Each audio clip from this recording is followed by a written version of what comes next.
one day in silence and the introspection that followed, a series of revelations unfolded. And I realized in the bottom of human growth and development is knowledge.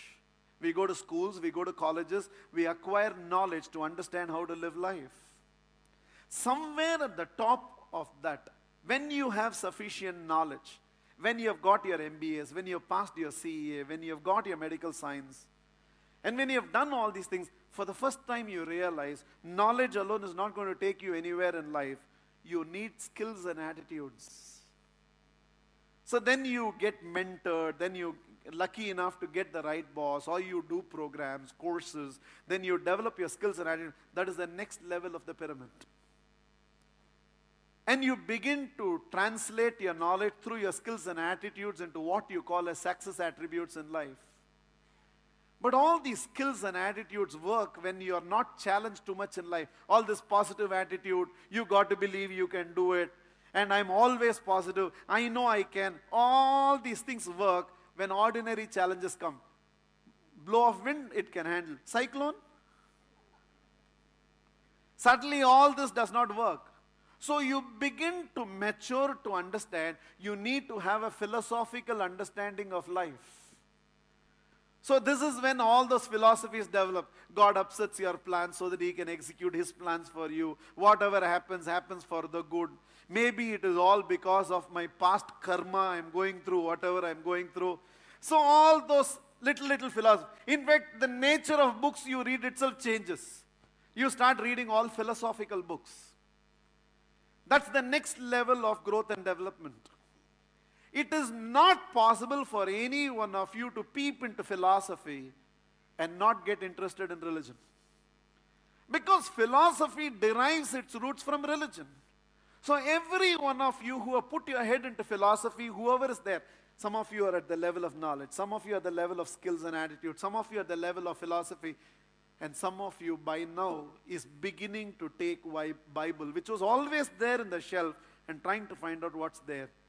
Suddenly you don't miss a single discourse on Ramayana or Mahabharata because you want to understand what your religion is talking about, the philosophy of living your life. For the first time you want to again understand the in-depth explanation of what is there in the Jain Dharma and how is life explained through this. You just get drawn into trying to understand what religion is. It is not possible to peep into religion without trying to understand God. Because the central pivot of religion is God. So for the first time, rather than mechanically going to church because you're supposed to on a Sunday, mechanically doing a namaz because your family always did that on a Friday, for the first time, you're actually trying to understand beyond Ganpati Bappa Moria what this Ganapati is all about. You understand it is not just about dancing for those few days and immersing Him. You want to understand what the source of faith is all about. See?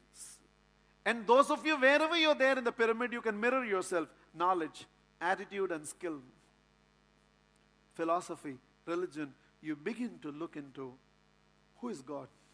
What is this factor called God in your life? Somehow that day in silence and the introspection that followed, couldn't resist but dared to ask this question, is there something beyond God? If God is everything, omnipresent, omnipotent, omniscient, is there anything beyond God? And for the first time, I realized faith is even above God. Because only for those who have faith there is God. For those who don't have faith, there is no God.